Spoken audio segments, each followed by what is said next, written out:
Salut à tous, alors je vous fais une petite balade, ça a bougé beaucoup parce que je suis avec mon téléphone. Je suis sorti de mes consultations de Ranana et là je suis parti faire un petit coucou à mes parents. Bon, pour ceux qui reconnaissent le décor, à mon avis il y en a plein qui reconnaissent. Je vous passe un petit bonjour d'ici. Alors vous savez, beaucoup de questions ont été posées sur le fait est-ce que j'aide à maigrir certaines personnes et j'aide à arrêter la cigarette. Alors il y en a qui veulent savoir comment ça se passe. Alors ce que je propose, c'est qu'on fasse tous les jours un petit, en plus de petits conseils que je donne, d'accord, des petites idées sur comment ça se passe. Ok? Allez, à tout de suite.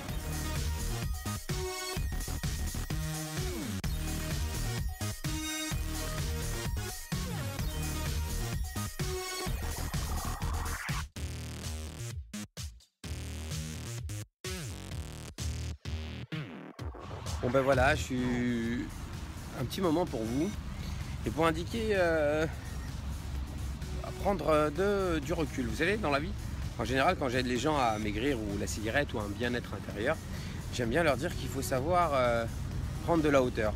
C'est-à-dire que qu'est-ce qui se passe quand il y a une grande vague qui arrive? Une grande vague, je parle d'un exemple, une grande vague dans notre vie, un exercice de vie, un problème, des épreuves. J'appelle ça des grandes vagues. Pourquoi j'appelle ça des grandes vagues? Tout simplement que quand une grande vague, elle arrive, qu'est-ce que vous faites? Allez, prenez une seconde, réfléchissez. Si une grande vague, vous êtes au bord de la plage, vous êtes au bord de la mer, une grande vague se présente, énorme, vous faites quoi? Il y en a qui vont dire je vais plonger, il y en a qui vont dire je vais courir. Et bien moi je vous propose un truc, c'est d'apprendre à surfer. Pourquoi? Eh bien pour pouvoir passer cette vague. Bien évidemment, surfer c'est pas simple, c'est devoir tenir en équilibre. Eh bien, sachez-le, la vie est un long fleuve tourbillonnant. Il faut apprendre à surfer pour pouvoir vivre, prendre de la hauteur. Et c'est exactement ce qu'il faut apprendre en premier dans notre vie, que ce soit pour mincir, que ce soit pour avoir moins de stress, pour arrêter la cigarette, car tout ça c'est de la compensation. Les aliments, c'est des aliments émotionnels. Je vous parle franchement, ça sort comme ça, j'ai rien préparé du tout. D'habitude, des fois, je peux préparer, mais là, j'ai rien préparé. C'était vraiment, je voulais vous faire un petit coucou là de Natania en direct, petit soleil sympathique. Je voulais vous en faire profiter en même temps de quelques petits conseils. Donc, prendre de la hauteur, c'est-à-dire à lâcher prise. D'ailleurs, je crois que Ravarouche dit ça, être positif, c'est accepter la situation dans laquelle on est. Alors, attention, je sais très bien que c'est pas simple, mais justement, c'est un travail de tous les jours. Et le fait qu'on travaille tous les jours, on ancre à l'intérieur de notre cerveau de nouveaux comportements. C'est ce qui fait que nous avons une nouvelle hygiène de vie. Et pas une hygiène alimentaire ou une hygiène de quoi que ce soit, une hygiène de vie. Et c'est comme ça qu'on arrive à prendre de la hauteur. C'est comme ça qu'on arrive à lâcher prise. C'est quand, par exemple, comme moi là à l'instant, je sors du travail, eh bien, je dois faire une commission, je dois rendre un service, donc j'y vais et en même temps j'en profite. Donc j'ai profité du paysage et je vous en fais profiter aussi. Donc voilà, je vous passe un petit coucou. J'espère que toutes les petites informations que je vous donne, vous les utilisez tous les jours. Bien évidemment, vous allez me dire, bon ben comment on fait pour prendre de la hauteur? Eh bien, je vous l'ai déjà dit dans une des vidéos, quand je suis dans un endroit, qu'est-ce que je fais là? Alors, bien évidemment, on va regarder, on va se positionner au niveau du problème. On va regarder le problème, oui, oh là là, il m'embête, il m'a pas parlé, il me parle mal. Que ce soit dans les couples, il me parle mal, il ne me reconnaît pas, car il y a beaucoup de blessures. Blessures de reconnaissance, blessures d'abandon.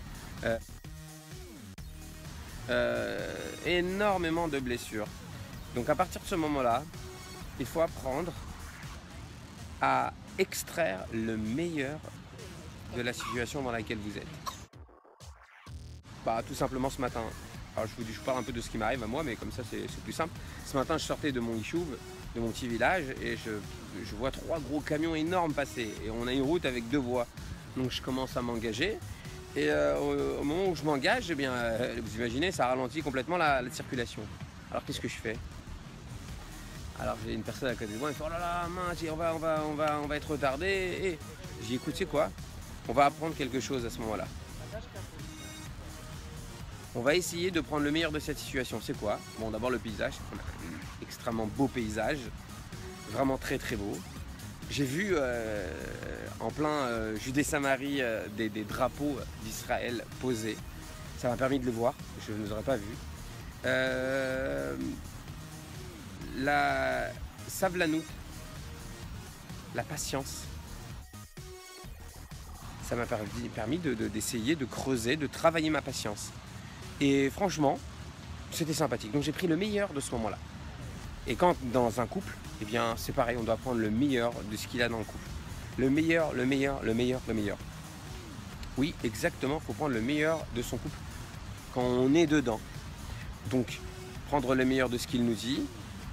Et bien sûr, quand il nous dit des choses, lui ou elle, hein, bien sûr, je parle du conjoint, j'ai pas de préférence, eh bien, communiquer. Communiquer comme un. Vous savez que 1 + 1 = 1 dans un couple. Alors, il faut absolument communiquer. Communiquer, vous connaissez? Voilà, ça c'est important. Ok. Sur ce, je vois que le soleil est bien en train de se coucher. Il est encore bien à son zénith. Non, il n'est pas à son zénith, il est en train de se coucher plutôt, on va dire. Voilà, alors je vous passe un petit bonjour. Je vous dis au revoir. Et je vous dis à très bientôt.